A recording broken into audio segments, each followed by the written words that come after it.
Hello friends, welcome to subveggii. ఇవాళ మనం sambar rice ఎలా చేయాలో నేర్చుకుందాం. దీంట్లో రెండు వెరైటీస్ ఉన్నాయండి. ఒకటేమో గుళ్ళో చేసే సాంబార్ అన్నం, సాంబార్ రైస్. ఇంకోటి రెస్టారెంట్ స్టైల్ మనం చేసుకునే సాంబార్ రైస్. సో మనం ఇవాళ రెస్టారెంట్ స్టైల్ ఎలా చేసుకోవాలో నేర్చుకుందాం. సో ఫస్ట్ దీనికి నేను ఈ గ్లాస్తో 1 గ్లాస్ ఫుల్ రైస్ తీసుకున్నాను. అలాగే ½ గ్లాస్ కందిపప్పు తీసుకోవాలి.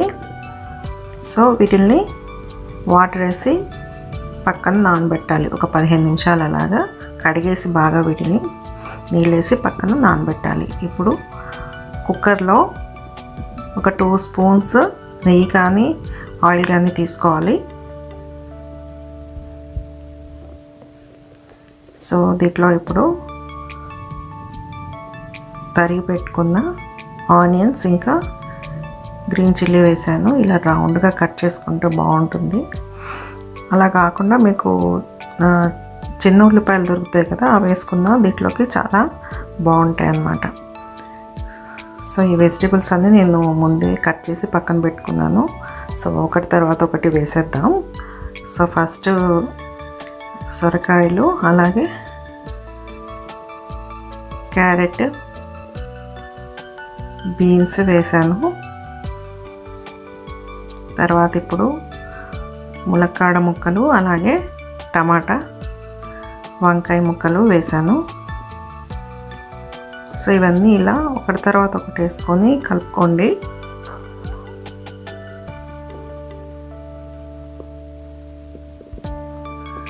సో ఈ వెజిటబుల్స్ అనేవి మీ చాయిస్ అండి.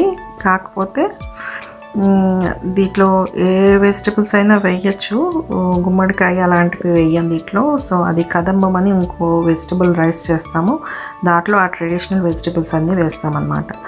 సో ఇలాగే ముందుగా నేను చింతపండు కూడా నానబెట్టి పక్కన పెట్టుకున్నాను. సో ఇప్పుడు బియ్యం చూద్దామండి. సో నానయ్యి కొంచెం 15 నిమిషాలు నానబెట్టాం కదా. సో ఈ రైస్ ఇప్పుడు మనం వెజిటబుల్స్లో వేసేయాలి. ఇంకా 5 మినిట్స్ అయితే కుక్ చేశాను వెజిటబుల్స్ నేను. తర్వాత ఇలా రైస్ వేసి కలుపుకోవాలి. రైస్ ఇంకా కందిపప్పు.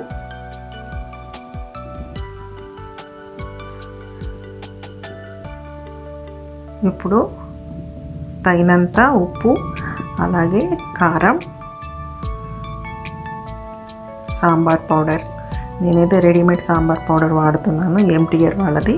సో మీ దగ్గర చేసిన సాంబార్ పౌడర్ ఉంటే అది కూడా వేసుకోవచ్చు. సో ఇలా మిక్స్ చేసేయండి. సో ఇదంతా ఇలా బాగా కలిపాక సాంబార్ పౌడరు మీ టేస్ట్ని బట్టి వేసుకోండి. కొంచెం కారంగా తినే వాళ్ళైతే ఇంకాస్త వేసుకోవచ్చు. ఇప్పుడు 4 to 5 గ్లాసెస్ వాటర్ వేయాలి. నేనైతే 5 గ్లాసెస్ వేసాను. చాలా మెత్తగా ఉడికి బాగుండాలని 5 గ్లాసెస్ వాటర్ వేసాను. ఒక గ్లాస్కి 4 to 5 గ్లాసెస్ మధ్య వేసుకోండి. అలాగే ఇప్పుడు కొంచెం పసుపు వేసాను. సో ఇవన్నీ మళ్ళీ ఒకసారి కలిపేసుకుందాం. ఇప్పుడు పక్కన పెట్టుకున్న చింతపండు రసం, అలాగే చిన్న ముక్క బెల్లం వేసాను. మళ్ళీ ఒకసారి కలిపేసుకోవాలి. ఇప్పుడు కుక్కర్ మూత పెట్టేసి 4 to 5 విజిల్స్ వచ్చే వరకు మనం కుక్ చేసుకోవాలి.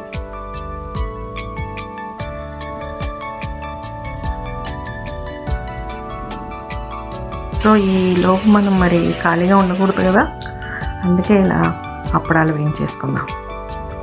బాగుంటాయండి సాంబార్ రైస్తో. ఇలా అప్పడాలు చాలా టేస్టీగా ఉంటాయి. సో నా దగ్గర లిచ్చక్ పాపడు ఉన్నాయి. సో అవి వేయించి పక్కన పెట్టుకుంటున్నాను. సో రెడీ అయిపోయాయి ఈ అప్పడాలు. కుక్కర్ విజిల్స్ అయితే వచ్చేసాయి. సో కుక్కర్ చల్లారే లోపల మనం పోపు వేసేసుకుందాం.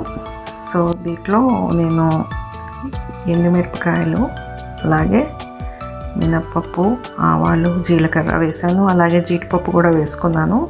జీడిపప్పు వేసుకోకపోతే ఎలా చెప్పండి టేస్ట్. ఇప్పుడు కుక్ అయిపోయిన రైస్ తీసి దీంట్లో వేసాను. సో వేసి అలాగే కొరియాండర్ కూడా వేసి నెయ్యి కూడా వేసి బాగా కలపాలి. చూసారా చక్కగా ఉడికింది కదా. సో ఇది నేను 5 విజిల్స్ వచ్చే వరకు సిమ్లో పెట్టి ఉడికించాను. అలాగే మొత్తం విజిల్ వేడి కుక్కర్ వేడి తగ్గే వరకు ఉంచి అప్పుడు మూత తీయండి. సో అప్పుడు ఇలా సాఫ్ట్గా బాగా వస్తుంది. బాగుంది కదా ఫ్రెండ్స్. నెయ్యి మన ఇష్టం వచ్చినంత నెయ్యి యాడ్ చేసుకుందాం. సో నేను కాస్త ఎక్కువ వేసాను, చాలా టేస్టీగా వచ్చింది. సో ఇలా పాపడ్తో సర్వ్ చేసుకుంటే మన లంచ్ రెడీ. సో ఇదండి ఇవాళ వీడియో, సాంబార్ రైస్ రెస్టారెంట్ స్టైల్లో. సో మీకు నచ్చింది అనుకుంటాను. సో మరో వీడియోలో కలుద్దాం. Keep watching my videos, like and subscribe. Thank you.